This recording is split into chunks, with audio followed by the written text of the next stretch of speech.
থাকিবে লোকে তোমাকে ভয় করিবে। যাবৎ চন্দ্র থাকিবে পুরুষানুক্রমেই করিবে। ছিন্ন তৃণ মাঠে বৃষ্টির ন্যায় তিনি নামিয়া আসিবেন। ভূমি সিঞ্চনকারী জলধারার ন্যায় আসিবেন। তাহার সময় ধার্মিক লোক প্রফুল্ল হইবে। চন্দ্রের স্থিতিকাল পর্যন্ত প্রচুর শান্তি হইবে। তিনি এক সমুদ্র অবধি অপর সমুদ্র পর্যন্ত, ওই নদী অবধি পৃথিবীর প্রান্ত পর্যন্ত কর্তৃত্ব করিবেন। তাহার সম্মুখে মরুনিবাসীরা নত হইবে, তাহার শত্রুগণ ধুলা চাটিবে। তর্ষীশ ও দীপগণের রাজগণ নৈবেদ্য আনিবেন। শিবা ও সরার সবার রাজগণ উপহার দিবেন। সমুদয় রাজা তাহার কাছে প্রণিপাত করিবে।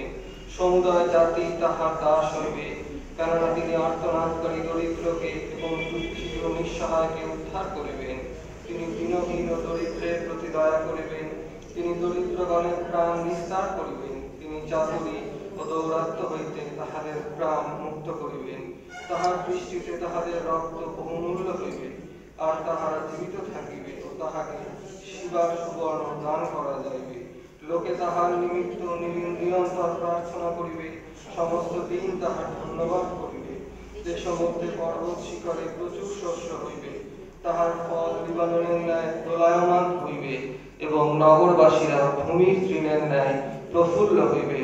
তাহার নাম অনন্তকাল থাকিবে, সূর্যের স্থিতি পর্যন্ত তাহার নাম সতেজ থাকিবে। মনুষ্যেরা তাহাতে আশীর্বাদ পাইবে, সমুদয় জাতি তাহাকে ধন্য ধন্য বলিবে। ঈশ্বর পিতা পুত্র পবিত্র আত্মার মহিমা হোক, আদিতে যেমন এখনো চিরকাল হোক, আমেন। আমরা এই সময় আজকের উপাসনার প্রথম গান গাইব সকলে একসাথে। গান সংখ্যা 289। গান সংখ্যা 289।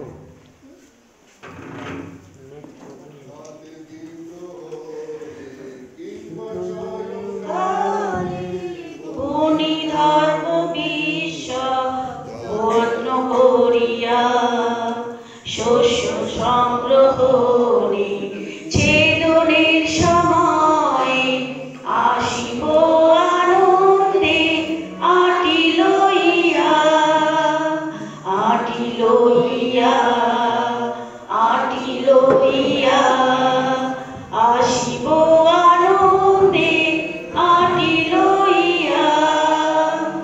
উদয়াস্তকালে গ্রীষ্মে কিংবা শীতে শান্ত নির্ভর হইয়া ফুরাইব ক্রমে সর্বপরিশ্রমে আসিব আনন্দে আটি লইয়া, আটি লইয়া, আটি লইয়া আসিব আনন্দে আটি লইয়া। চলো তবে সবে রোদন পূর্বক পুরি, ক্ষেত্র স্বামীর কারণ কষ্ট ভুগিয়া। যবে দুঃখ যাবে প্রভু ডাকবেন সবে, আসিব আনন্দে আটি লইয়া, আটি লইয়া, আটি লইয়া আসিব আনন্দে আটি লইয়া। এই সময় আমরা আজকের দিনের প্রথম শাস্ত্রপাঠ শুনব, যা আমরা পাবো ঈশাইয় ভাববাদী পুস্তক 42 অধ্যায় 1 থেকে 7 পদ। ঈশাইয় ভাববাদী পুস্তক 42 অধ্যায় 1 থেকে 7 পদ। 862।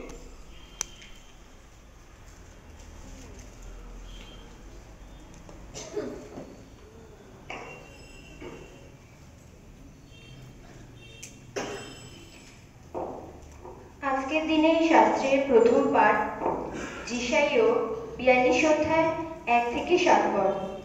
ঈশাইয় 42 অধ্যায় 1 থেকে 7 পদ, পৃষ্ঠা সংখ্যা 1056। ঈশাইয় 42 অধ্যায় 1 পদে পাঠের আরম্ভ এইরূপ। সদাপ্রভুর দাস ও তাহার সাধিত পরিত্রাণ। ওই দেখো আমার দাস, আমি তাহাকে ধারণ করি। তিনি আমার মনোনীত, আমার প্রাণ তাহাতে প্রীত। আমি তাহার উপরে আপন আত্মাকে স্থাপন করিলাম। তিনি জাতিগণের কাছে ন্যায় বিচার উপস্থিত করিবেন। তিনি চিৎকার করিবেন না, উচ্চ শব্দ করিবেন না, পথে আপন রব শুনাইবেন না। তিনি থ্যাতলার নল ভাঙিবেন না, শোধন সলিতা নির্বাণ করিবেন না। সত্যে তিনি ন্যায় বিচার প্রচলিত করিবেন। তিনি নিস্তেজ হইবেন না, নিরুৎসাহ হইবেন না, যে পর্যন্ত না পৃথিবীতে ন্যায় বিচার স্থাপন করেন, আর উপকূল সমূহ তাহার ব্যবস্থার অপেক্ষায় থাকিবে। সদাপ্রভু ঈশ্বর, যিনি আকাশমণ্ডল সৃষ্টি করিয়াছেন ও তাহার বিস্তার করিয়াছেন, যিনি ভূতল ও তদুৎপন্ন সমস্তই বিছাইয়াছেন, যিনি তন্নিবাসী সকলকে নিঃশ্বাস দেন ও তথাকার সমস্ত জঙ্গমকে জীবাত্মা দেন, তিনি এই কথা কহেন, আমি সদাপ্রভু ধর্মশীলতায় তোমাকে আহ্বান করিয়াছি, আর আমি তোমার হস্ত ধরিব, তোমাকে রক্ষা করিব এবং তোমাকে প্রজাগণের নিয়মস্বরূপ ও জাতিগণের দীপ্তিস্বরূপ করিয়া নিযুক্ত করিব। তুমি অন্ধদিগকে চক্ষু দিবে, তুমি কারাকূপ হইতে বন্দীদিগকে ও কারাগার হইতে অন্ধকার বাসীগণকে বাহির করিয়া আনিবে। ইহাই প্রভুর বাক্য। ঈশ্বরের ধন্যবাদ হোক। আমরা একটি কোরাস গান করি, কারণ ঈশ্বর জগৎকে।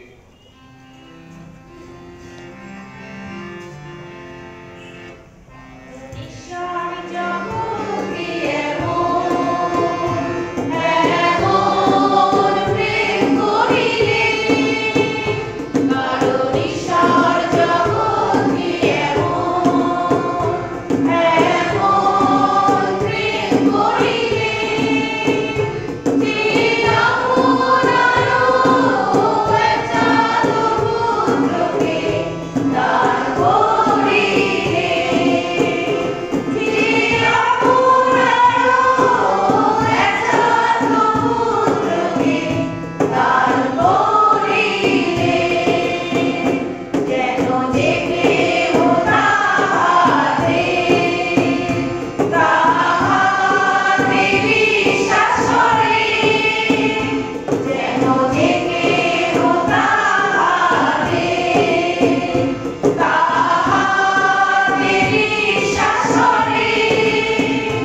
বাইবেল পাঠ আমরা সকলে শ্রবণ করি। প্রথম যোহন 5 অধ্যায় 5 থেকে 11 পদ। প্রথম যোহন 5 অধ্যায় 5 থেকে 11 পদ। নূতন নিয়মে 373।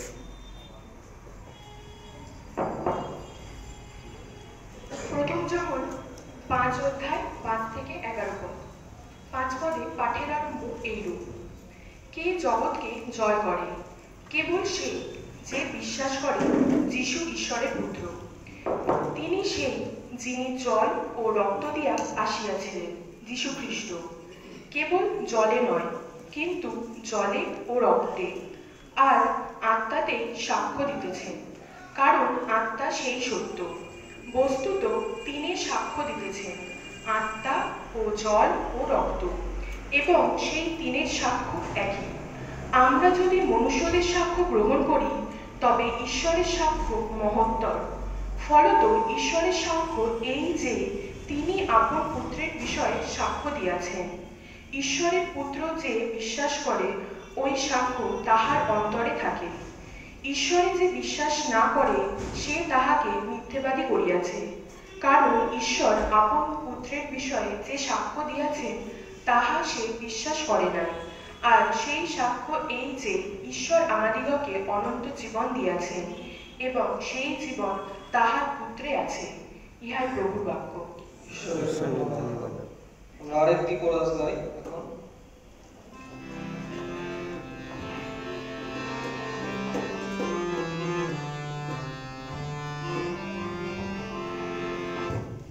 তোমার বাক্য আমার চারণের প্রদীপ, আমার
সমাচার পাঠ সাধু মার্ক লিখিত সুসমাচার 1 অধ্যায় 4 থেকে 11 পদ। মার্ক লিখিত সুসমাচার 1 অধ্যায় 4 থেকে 11 পদ। নূতন নিয়মে পৃষ্ঠা 53।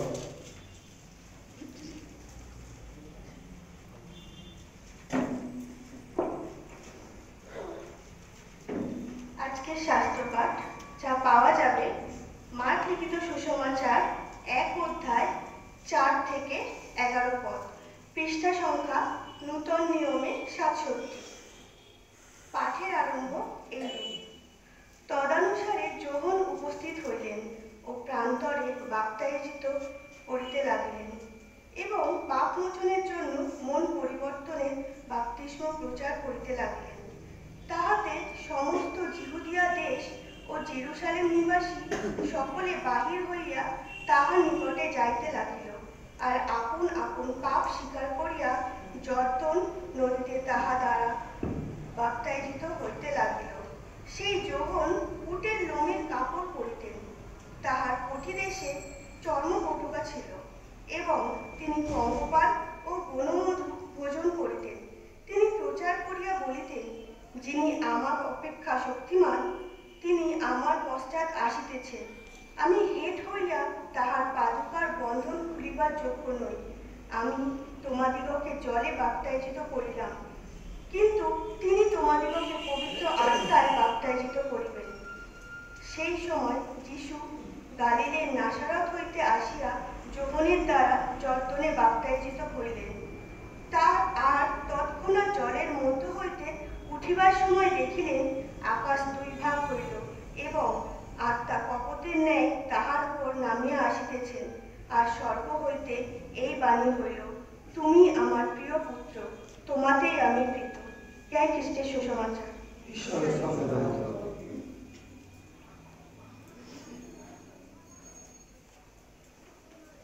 আমরা সকলে দাঁড়িয়ে বৈদিক বিশ্বাস বচন আমরা একসাথে স্বীকার করি।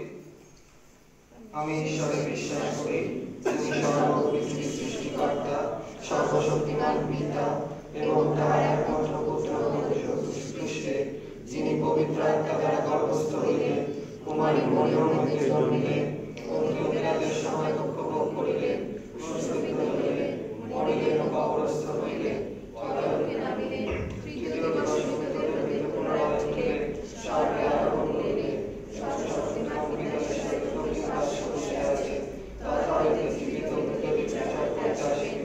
আমি পবিত্র আত্মায়, পবিত্র সার্বজনীন মণ্ডলীতে, সার্বজনীন সহভাগিতায়, পাপ মোচনে, শরীরের পুনরুত্থানে ও অনন্ত জীবনে বিশ্বাস করি।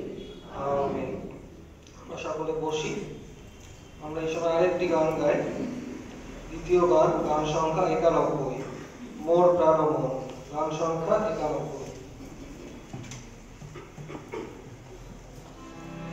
ওটা নেই, 91 এখানে মোট প্রাণ 91 আছে, ওটা আছে।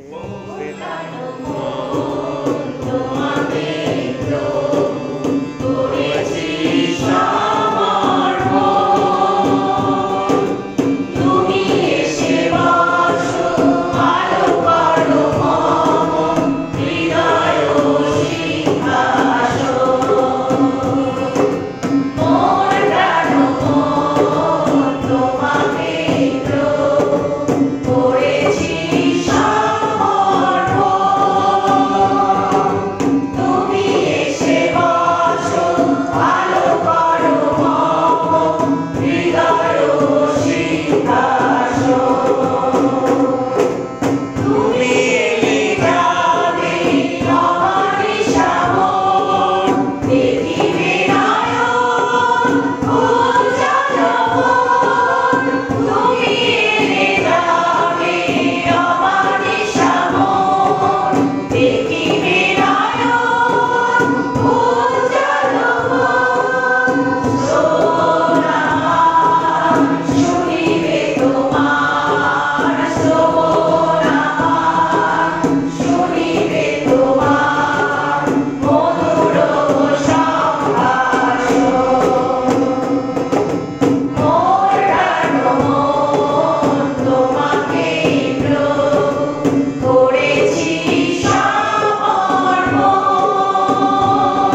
এই সময় আমরা আজকের দিনের যে নিরূপিত বাক্য সেই বাক্যের কাছে আসি।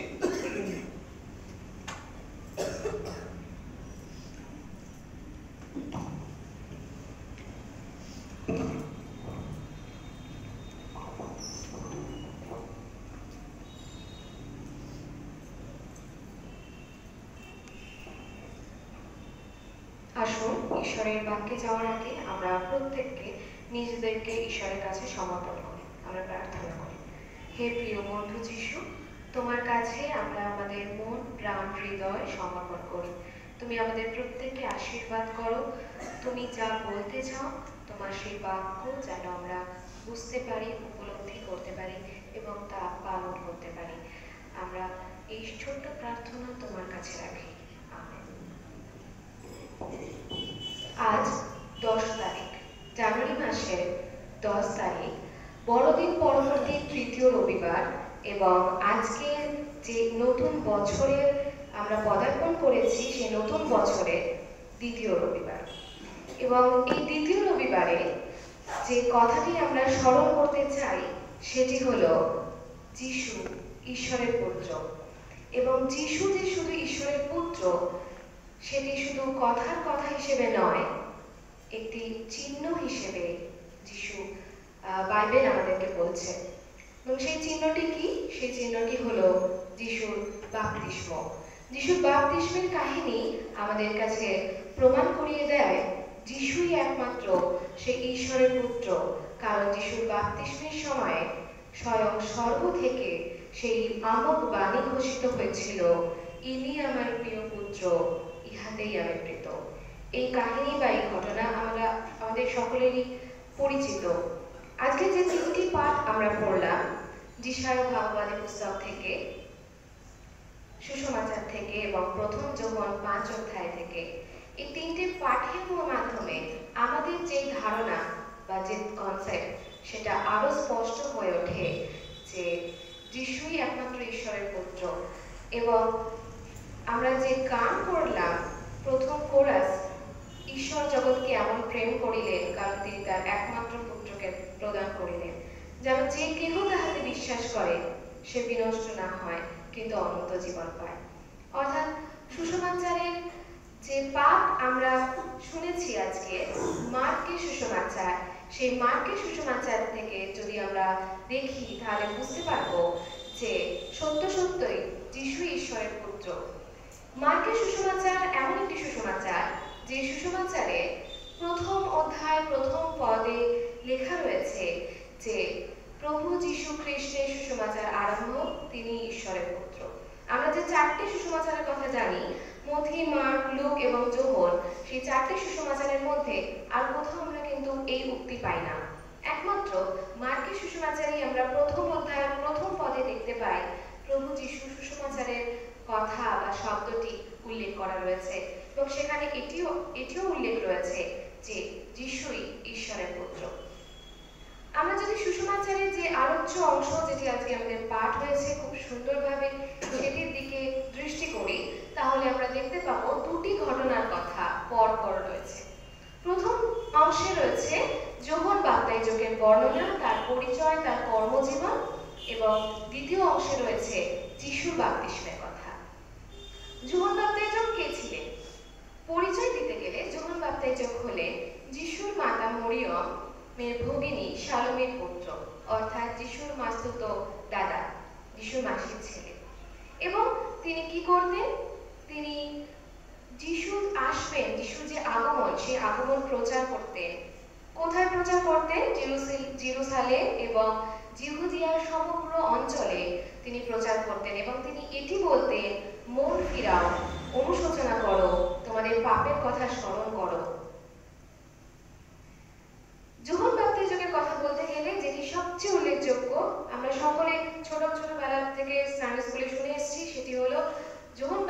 বাপ্তাইজক ছিলেন এমন একজন মানুষ যিনি খাদ্য হিসেবে গ্রহণ করতেন বনমধু এবং পঙ্গপাল, পোশাক হিসেবে গ্রহণ করতেন উটের লোম এবং তার কোটি দেশে পটুকা বাঁধা থাকত। এই যোহন বাপ্তাইজক যখন তৎকালীন সময় সমগ্র জেরুসালেম এবং জিহুদিয়া অঞ্চলে প্রচার করছিলেন মন পরিবর্তনের কথা, অনুশোচনার কথা, তখন দলে দলে লোক তার সেই প্রচারে সাড়া দিয়েছিল। দলে দলে লোক মন পরিবর্তন করেছিল, তার কাছে ফেরত এসেছিল এবং তিনি তার কাছে প্রশ্ন করেছিল যে আমাদের কি করতে হবে। বিভিন্ন সম্প্রদায়ের মানুষ তার কাছে আসে এবং তার কাছে প্রশ্ন করে যে আমাদের কি করতে হবে। যোহন বাপ্তাইজক তাদের উত্তর দিয়েছিলেন যে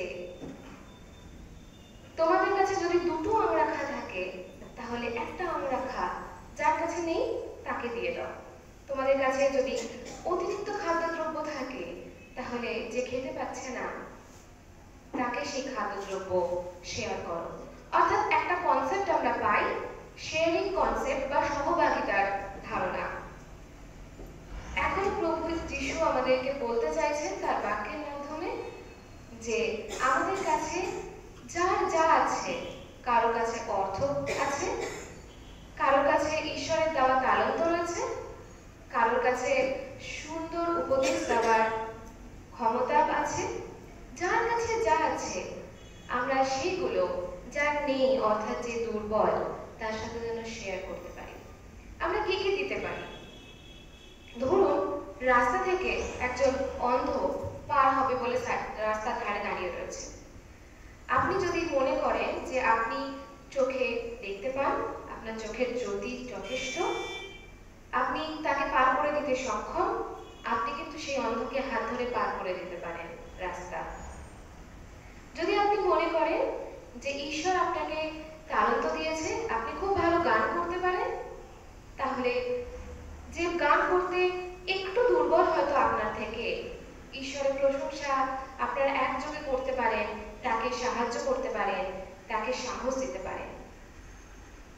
যদি আপনার মধ্যে উৎসাহ অনুপ্রেরণা ভরপুর থাকে তাহলে সেই উৎসাহ অনুপ্রেরণা আপনি যে মানসিকভাবে বিপর্যস্ত, ডিপ্রেশনে আছে, হতাশায় আছে, সেই উৎসাহ অনুপ্রেরণা তার মধ্যে দিতে পারেন যেন সে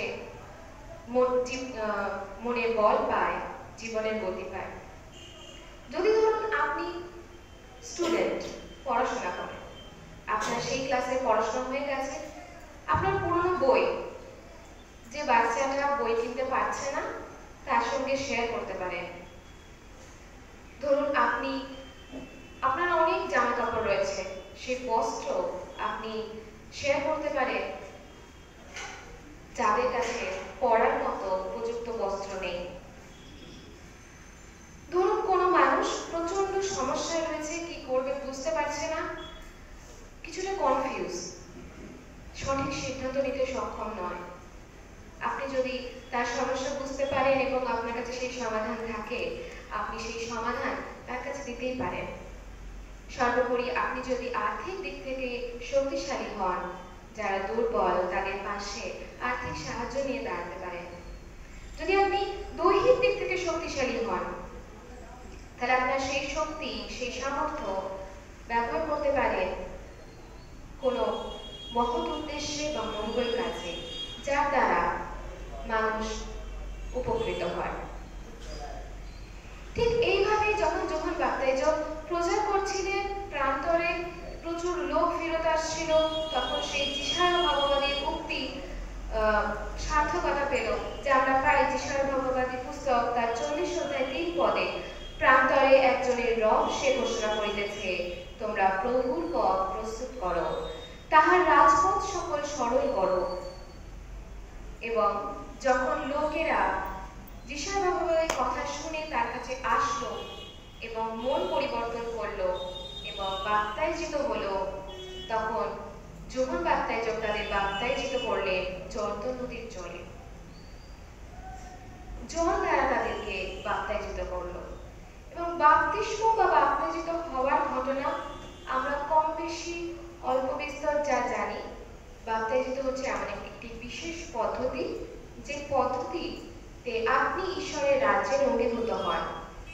একটি ছোট্ট শিশু যখন জন্মগ্রহণ করে তখন তার পিতা মাতা তাকে নিয়ে আসে ঈশ্বরের চরণে তাকে উৎসর্গ করে, এবং আমাদের পুরোহিতরা তাকে জলের মাধ্যমে ঈশ্বরের নামে পবিত্র আত্মাকে স্মরণ করে বাপ্তাইজিত করে। কিন্তু এই বাপ্তাইজিত হওয়ার জন্য দুটো জিনিস আমাদের, দুটো শব্দ আমাদের মাথায় রাখা উচিত। সেটি হলো অনুশোচনা এবং পাপ স্বীকার। যদি আমরা অনুশোচনা করতে পারি এবং অনুশোচনার মাধ্যমে আমাদের জীবনের সকল পাপ স্বীকার করতে পারি, তাহলে কিন্তু আমাদের জীবনে বাপ্তিস্মের সার্থকতা। আমরা এখানে যারা বসে রয়েছি উপস্থিত আজ এই সুন্দর সকালে,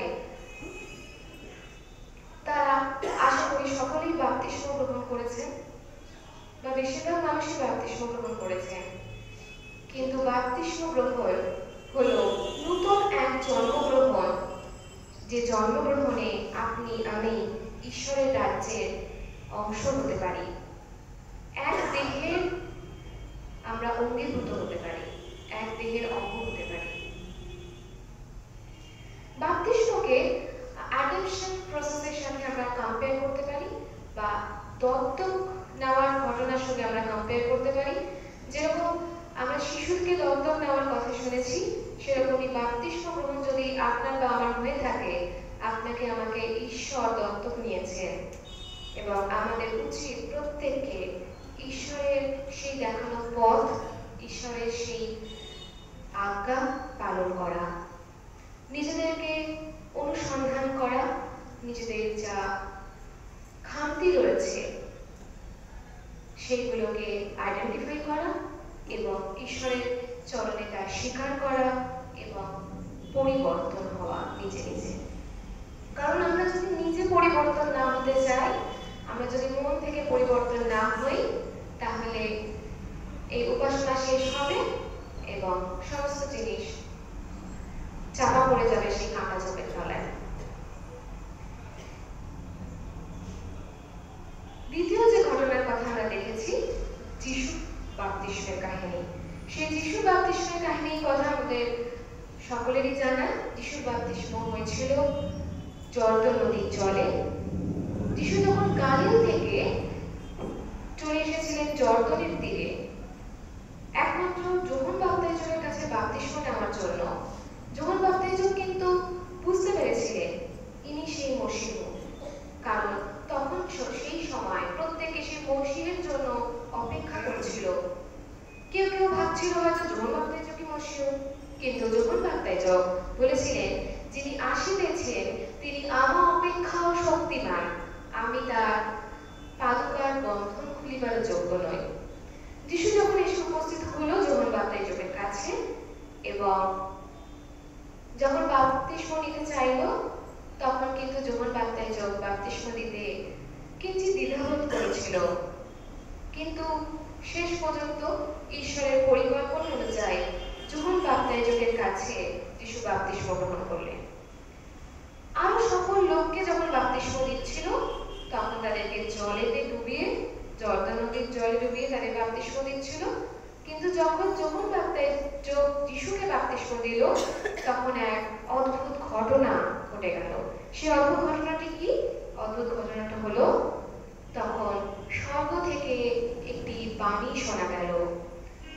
আকাশ দুই ভাগে ভাগ হয়ে গেল এবং স্বর্গ থেকে শোনা গেল সেই বাণী, ইনি আমার প্রিয় পুত্র, ইহাতেই আমি প্রীত। যা আমরা পাই তিনটি সুসমাচারে। আমাদের যে চারখানা সুসমাচার বাইবেলে রয়েছে, তার মধ্যে তিনখানা সুসমাচারেই আমরা এই উক্তি পাই, যেটা আমরা পড়েছি মার্ক লিখিত সুসমাচারের 1ম অধ্যায় 11 পদে পাই, মথি লিখিত সুসমাচারের 3 অধ্যায় 17 পদে পাই, এবং লুক লিখিত সুসমাচারের 3 অধ্যায় 22 পদে আমরা এই উক্তি পাই।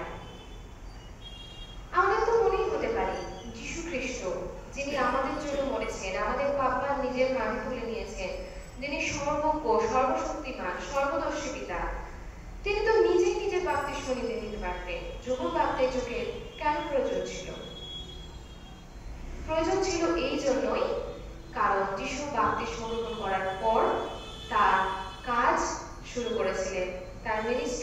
শুরু করেছিলেন। তারপর থেকে তিনি শুরু করেছিলেন তার সমস্ত সেবা কাজ, সমস্ত মানব জাতির উদ্দেশ্যে তার যে মহৎ কাজ, সেই কাজ। কারণ তার সেই কাজ শুরু হওয়ার জন্য প্রয়োজন ছিল আশীর্বাদ, যা স্বয়ং স্বর্গ থেকে নেমে এসেছিল পবিত্র আত্মা হিসেবে কপটের ন্যায়। আজও আমাদের প্রত্যেকটি কাজ করার জন্য ঈশ্বরের আশীর্বাদ প্রয়োজন। ঈশ্বরের আশীর্বাদ ছাড়া আমরা কোনো কাজ সঠিকভাবে করতে পারি না। তাই আমাদের প্রতিদিন প্রতিনিয়ত ঈশ্বরকে স্মরণ করা উচিত আমাদের প্রতিটি কাজের মাধ্যমে, যেন আমাদের কাজের মাধ্যমে ঈশ্বরের গৌরব প্রকাশিত হয়।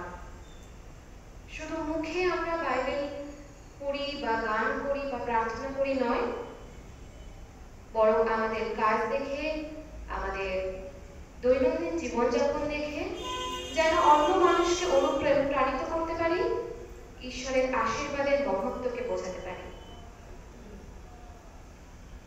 এবারে আমরা আলোচনা করতে চলেছি যে এই বাপ্তিস্ম, যে ঘটনার কথা আজকে আমাদের মূল আলোচ্য বিষয়, সেই বাপ্তিস্ম গ্রহণ করা কেন আবশ্যক, বা বাপ্তিস্ম গ্রহণের প্রয়োজনীয়তা কি। বাপ্তিস্ম তো আমরা নাও নিতে পারি।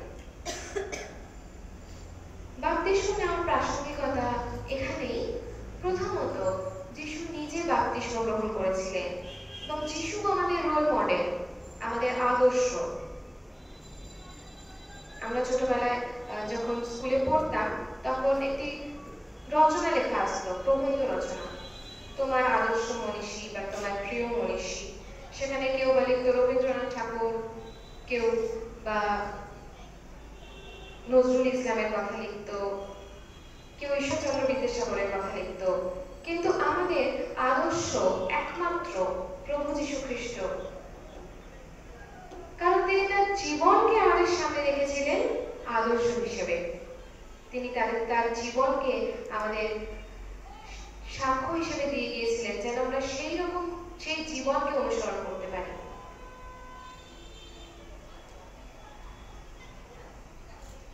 তাহলে আমাদের প্রথম পয়েন্ট হচ্ছে যিশু নিজে বাপ্তিস্ম গ্রহণ করেছিলেন, তাই আমরা বাপ্তিস্ম গ্রহণ করব। যা মার্ক 1:9 পাই। সেই সময় যিশু গালিলের নাসারত হইতে আসিয়া যোহনের কাছে বাপ্তিস্ম গ্রহণ করলেন। দ্বিতীয়ত, বাপ্তিস্ম হলো নতুন জীবনে প্রবেশের পথ। বাপ্তিস্ম গ্রহণের মাধ্যমে আমরা নতুন জীবনে প্রবেশ করতে পারি। আমাদের পুরনো জীবনকে আমরা ভুলে, আমরা পুরনো জীবনকে চাপা দিয়ে আমরা নতুন জীবনে প্রবেশ করতে পারি, যে জীবনের মধ্যে ঈশ্বরের আশীর্বাদ থাকবে। বাপ্তিস্ম হলো ঈশ্বরের রাজ্যে পৌঁছানোর জন্য অত্যন্ত আবশ্যক একটি পদ্ধতি বা একটি বিষয়, যা আমাদের যোহন লিখিত সুসমাচারে উল্লেখ করা রয়েছে। যোহন 3:5 লেখা রয়েছে, যিশু উত্তর করিয়া কহিলেন, সত্য সত্য আমি তোমাদিগকে বলিতেছি, যদি কেহ জল ও আত্মা দ্বারা না জন্মে, তবে সে ঈশ্বরের রাজ্যে প্রবেশ করতে পারে না।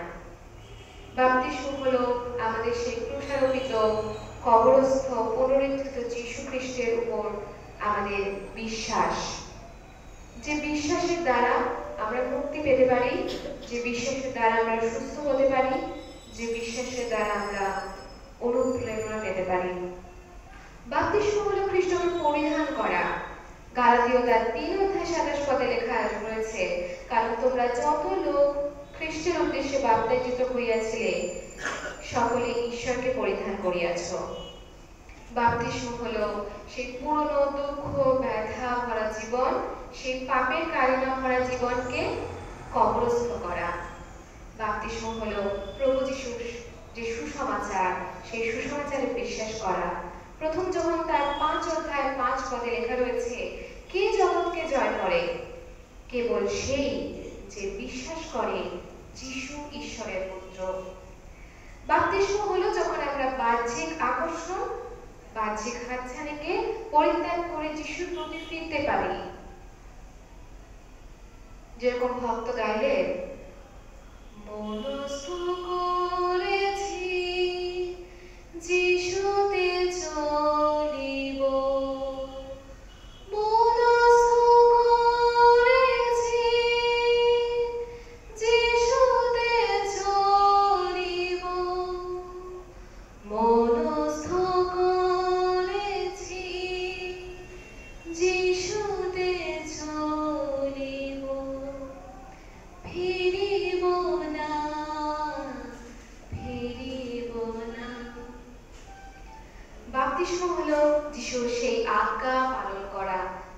10 আজ্ঞা তিনি আমাদের দিয়েছেন, বা নূতন নিয়মে যে দুটো আজ্ঞার উল্লেখ রয়েছে, সেই আজ্ঞাকে যেন আমরা স্মরণ করতে পারি, যেন আমরা রাজর্ষি দাউদের মতো বলতে পারি, হে ঈশ্বর, আমাকে অনুসন্ধান করো, আমার চিন্তা সকল জ্ঞাত হও, আমাকে পরীক্ষা করো, আর দেখো আমার মধ্যে দুষ্টতার পথ পাওয়া যায় কিনা।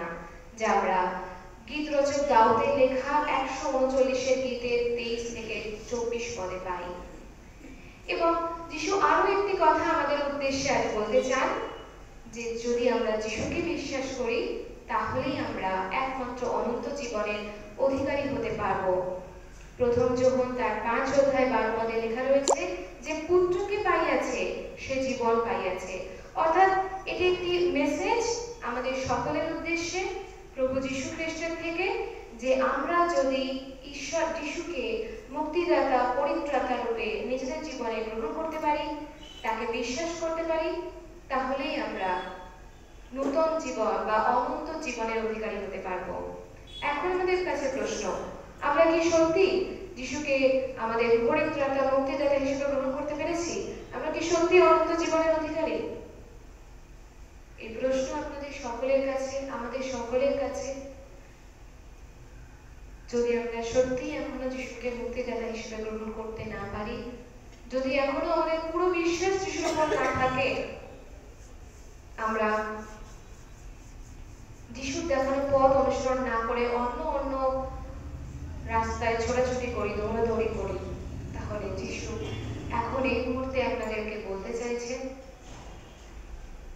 যিশুকে বিশ্বাস করুন, মন পরিবর্তন করুন, অনুশোচনা করুন নিজের পাপের জন্য, এবং যিশুর কাছে নিজেকে সমর্পণ করুন। তাহলে জীবনের সমস্ত সমস্যা দূরীভূত হবে, ঈশ্বরের আশীর্বাদ আপনার উপরে থাকবে, এবং ঈশ্বর আপনার সাথে সাথে থাকবে প্রতি মুহূর্ত, প্রতি ক্ষণে আপনার বন্ধু হয়ে আপনার হাত ধরে আপনাকে জীবনের পথে এগোবে।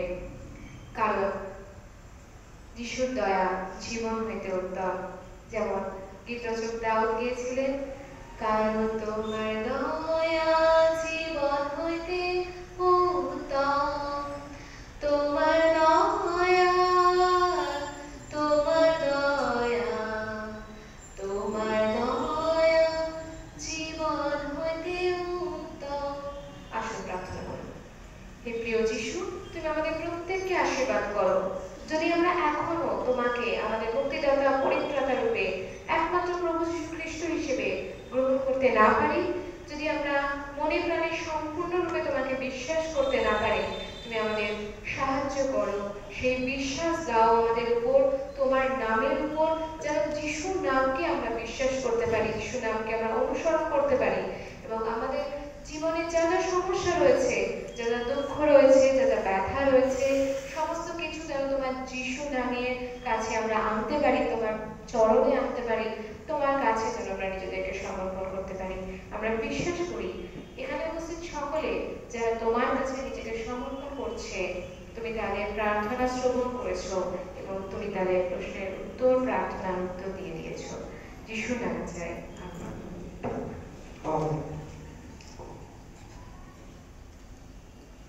আমরা ঈশ্বরকে ধন্যবাদ দিই এই সুন্দর বাক্যের জন্য। আর এখন আমাদের মধ্যে আমরা পেয়েছি মিস্টার ডেভিড কোশিকে। We have amongst us Mr. David Koshi, who has come from the Gideons International. So may I request sir to please come forward and share his words with us.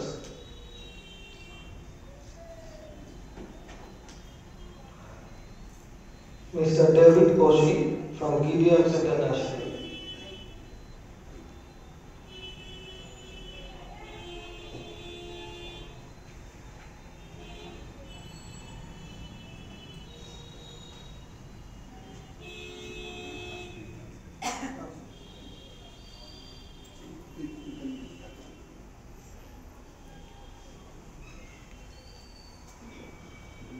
Microphone,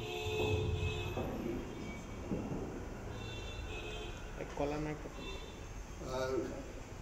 Mr Koshi এবং Mrs Kosi তারা Gideon international সংস্থা থেকে এসেছে। প্রত্যেক বছর তারা আসে Gideon থেকে, এবং তারা আজকে এসেছে। মিস্টার কোশি তিনি শেয়ার করবেন গিদিয়নের কথা এবং মিসেস কোশি তিনি ট্রান্সলেট করে দেবেন বাংলায়। Thank you. Good morning and praise the Lord. Shubhana and Jai Jishu.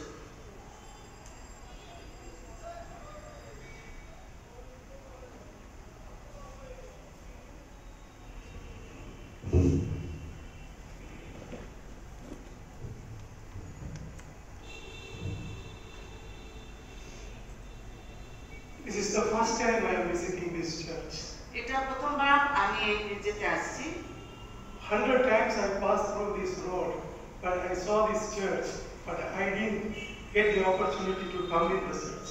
বোধহয় 100 বার আমি এই পথে গেছি এদিক ওদিক, কিন্তু আজকে আমি প্রথমবার এই মণ্ডলীতে আসার সুযোগ পেয়েছি। And we are associated with the Gideons International in India. আর আমরা গিডিয়ন্স ইন্টারন্যাশনাল সংস্থার সাথে যুক্ত রয়েছি। And